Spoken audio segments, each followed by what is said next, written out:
Welfare state, low taxes and inequality, and how to fix welfare. We already do have a welfare state.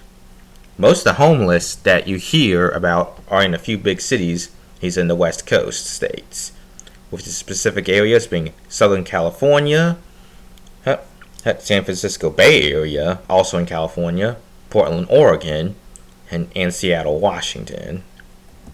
Americans are the most charitable people on earth.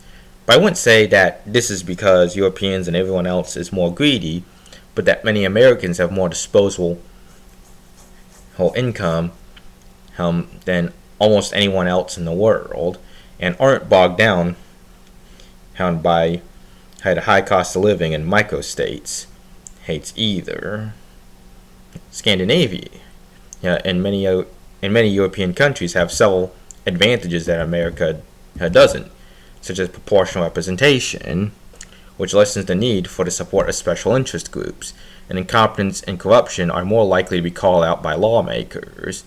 This is a big reason as to why America has more problems with regulatory capture than Europe. Smaller populations spread out over a smaller area, more homogeneous populations. And some European countries, such as Denmark, and to a less degree Norway, has become less accepting of immigration. In Denmark's case, they literally have less room to expand than even the mainland UK. Scandinavia's permafrost and extremely cold winters make developing land difficult and makes people reluctant to move far from the southern coasts. Most European countries aren't landlocked, and all the Scandinavian countries have long coastlines, giving them the ability to easily trade with the outside world. 1/3 of America's entire population lives over 100 miles from the coast or international borders. 27 U.S. states are landlocked.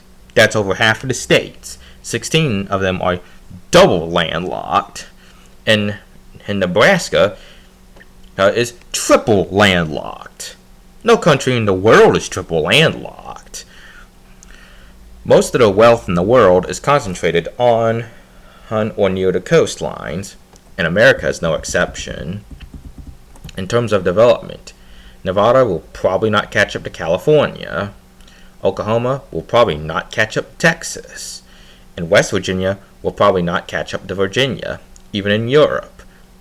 Hungary, Serbia, the Czech Republic, and Slovakia are all a little poorer by European standards. Austria and Switzerland both have populations that are under 9 million people, spread out over an area of under 84,000 square kilometers, neither of which are particularly large. Austria is mostly homogeneous, and Switzerland is not known for being welcoming to immigrants. Also, most European countries do not border poor, crime-ridden countries the same way that America borders Mexico. European countries, especially countries other than the United Kingdom and France, aren't involved in geopolitics and war to the same degree America is. America also has a military strong enough to discourage the Soviet Union and now Russia from attacking Europe and Canada, and protect Australia and New Zealand from the likes of China. Many European countries also spend little on their military forces, which tend to be far smaller than they were during or before World War II. This can be taken from Milton Friedman, Health, Education, and Welfare. In the 1970s, the United States Department of Health, Education, and Welfare once had the largest budget in the whole world, exceeded only by the total budgets of the Soviet Union and the United States federal government itself. It directly employed approximately 150,000 people full-time, and indirectly and part-time employed over 1 million people. It spent more and more on healthcare and education, raising the price without raising the quality of either. The Social Security budget is colossal, but still insufficiently funded. The young are taxed to pay for the old, while the old still struggle to maintain the standard of living that they expected. Talk about a lose-lose. Social Security was supposed to keep keep the old from becoming charity cases, but more old people go on welfare anyway.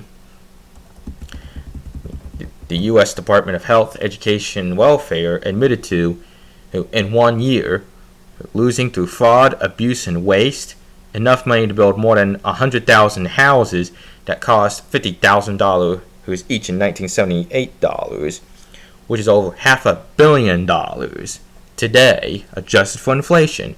That is well over $20 billion and well over 16 billion euros. Imagine if all the money in Iceland just disappeared.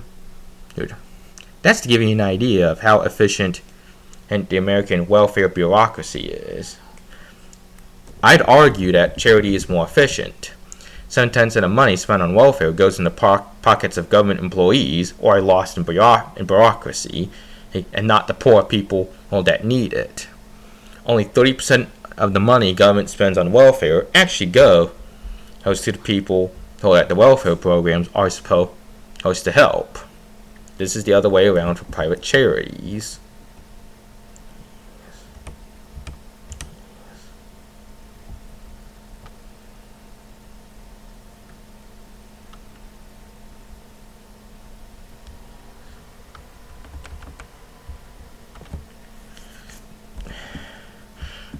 Social Security / pension systems require an ever-growing population to pay for the elderly and are ultimately unsustainable, even during peacetime.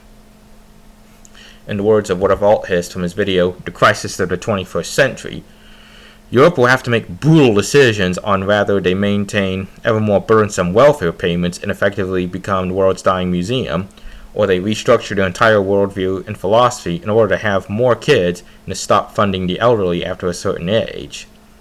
The next few decades will be soul-crushing for Europe. Europe will have a crisis of identity as the Americans become less willing to military and financially help them. It'll absolutely be horrifying for many Europeans to realize how really weak they are on the world stage. There is no way the European Union, a dysfunctional creation of the good times, will survive this. Now, there are mass differences in economic output across the continent as well.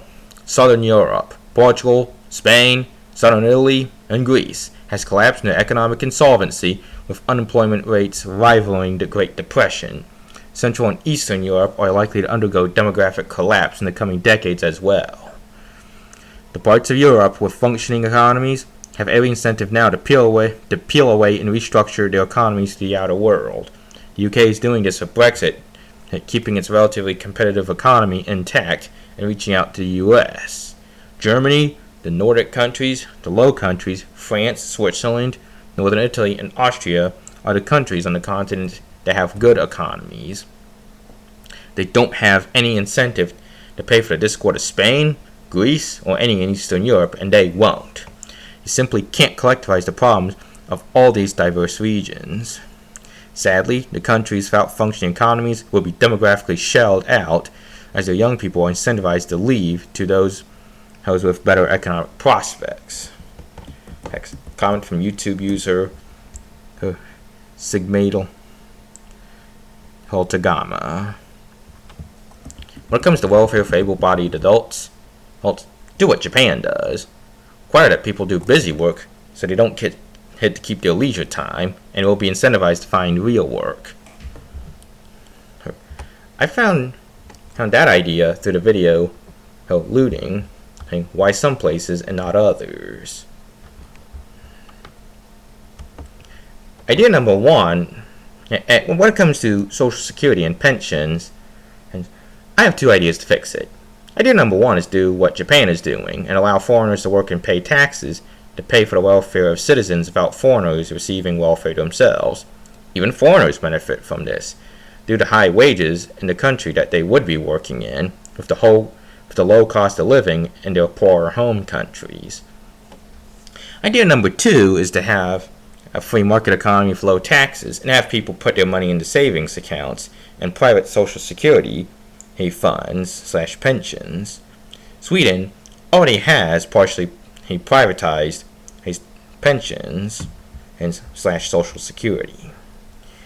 Please support the Substack blogs America vs. Europe and the World and Arguments Against Leftism.